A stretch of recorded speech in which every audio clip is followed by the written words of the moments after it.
Ahojte, pokračujeme. Keď sme s kým boli na mizine, povedali sme jeden druhému, že hneď ako zarobíme vyše 1 000 000, kúpime si veľký dom. Podarilo sa nám to a veľmi sa nám v našom dome páčilo, ale dom sám o sebe pre nás nebol taký dôležitý. Dokonca ani to, že sme si ho mohli dovoliť, pre nás nebolo dôležité.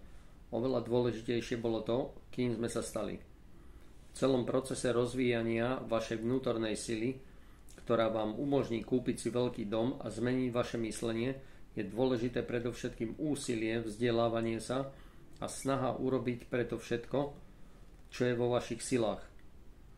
Ľudia, ktorí snívajú iba malé sny, hovorieval môj bohatý otec, budú vždy žiť iba ako malí ľudia. Každý má svoje sny, ale nie každý sníva rovnako.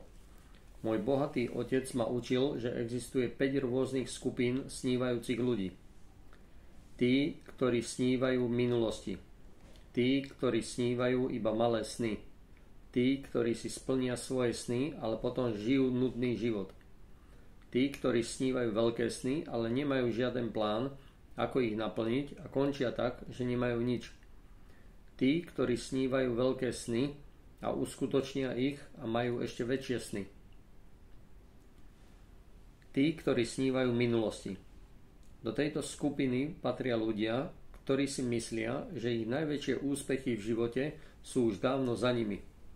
Budú vás obťažovať historkami z čias svojich štúdií na vysokej škole, budú spomínať na dni povinnej vojenskej služby, na to, ako na strednej škole hrali za futbalový tím, alebo budú neprestajne spomínať na farmu, kde vyrastali. Ale skúste ich zapojiť do konverzácie ohľadom budúcnosti a oni pravdepodobne iba pokrútia nesúhlasne hlavou a povedia: ach, svet pomaly, ale isto smeruje do záhuby. Ľudia, ktorí snívajú iba v minulosti, sú ľudia, ktorých život sa už skončil. Nie sú mŕtvi, ale nie sú ani naozaj živí. A jediný spôsob, ako sa môžu vrátiť späť do života, je znovu rozdúchať a oživiť svoje sny ohľadom budúcnosti. Tí, ktorí snívajú iba malé sny. Niektorí ľudia príliš obmedzujú hranicu svojich možností a snívajú iba malé sny, lebo jedine tak sa cítia sebaistí a majú pocit, že svoje sny naplnia. Iróniou je, že aj to sa im nie vždy podarí. Prečo? Kto vie? Možno si myslia, že keď ich dosiahnu, už nebudú mať nič, kvôli čomu by mohli žiť. Pokiaľ v sebe samozrejme neobjavia silu, ktorá ich posunie ďalej a oni začnú snívať väčšie sny. Inými slovami, radšej budú viesť prízemný život namiesto toho, aby čelili riziku, aby prežili vzrušujúci život. Neskôr vám budú tvrdiť, že to mohli spraviť už pred rokmi, ale sa k tomu nikdy nedostali. Raz som sa spýtal jedného muža, kam by išiel, keby mal k dispozícii všetky peniaze na svete, a on odpovedal, že by si zaletel do Kalifornie navštíviť svoju sestru. Nevidel som ju už 14 rokov a veľmi rád by som sa s ňou opäť stretol, najmä ešte predtým, ako jej odrastú deti. To by bola dovolenka mojich snov.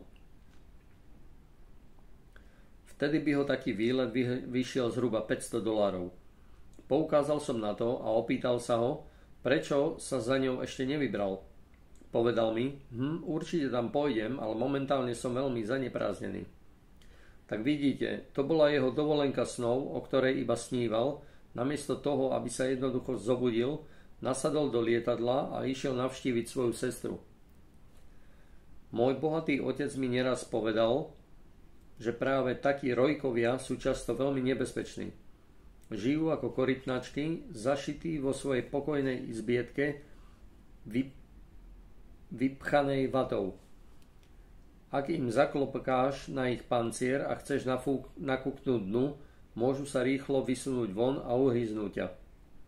Ponaučenie: nechajte snívajúce korytnačky snívať. Väčšina z nich bez tak nikdy nikam nepôjde, lebo im to tak vyhovuje. Tí, ktorí si splnia svoje sny, ale potom žijú nudný život.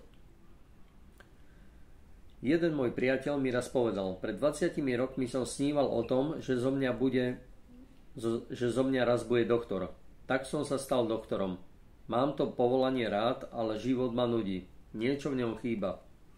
Nuda nám zvyčajne dáva znamenie, že nadišiel čas na nový sen. Bohatý otec na to hovoril. Je veľa ľudí, ktorí robia to, o čom snívali na strednej škole.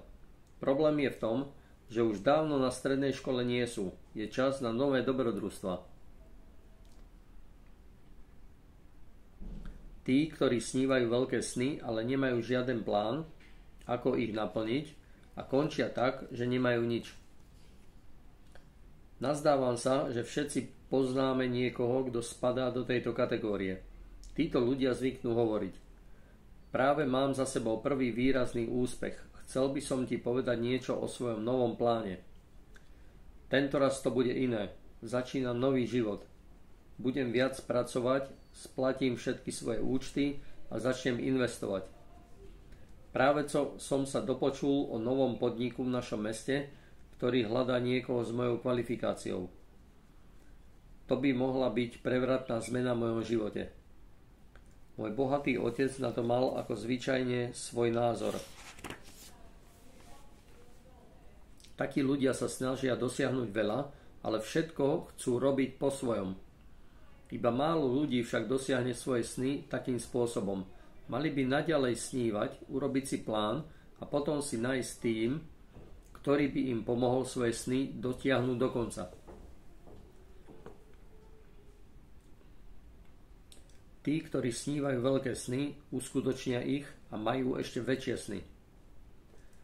Myslím, že takými ľuďmi by chcela byť väčšina z nás. Ja určite áno, vy nie? Môj bohatý otec to charakterizoval takto. Veľkí ľudia majú veľké sny a malí ľudia majú malé sny. Ak sa chceš zmeniť, zmeň veľkosť svojich snov. Ako už viete, ja som bol na mizine, celkom na mizine a bez strechy nad hlavou. S novou manželkou sme žili v aute. Takže viem, aké to je. Byť na dne je však dočasný stav. Byť chudobný je iné.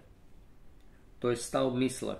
Môžete byť na mizine, ale pritom bohatý duchom, s veľkými túžbami, odvahou a odhodlaním.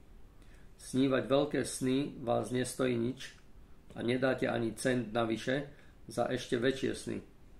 Bez ohľadu na to, ako na tom ste, jediná cesta k chudobe vedie cez stratu vašich snov. Nezriekajte sa ich. Sieťový marketing vám ponúka nový životný štýl, pričom vaše sny nie sú ohraničené časom ako niečo, čo dosiahnete až o 40 rokov, alebo čo máte iba na pár týždňov, či dokonca len nedeľu popoludní. Len čo začnete budovať vlastný podnik sieťového marketingu, počnúc dňom prvým, začnete uskutočňovať svoje sny, i keď to spočiatku pôjde pomaly. Bude to výrazný posun vo vašich názoroch a postojoch od ja nemôžem až po ja to dokážem.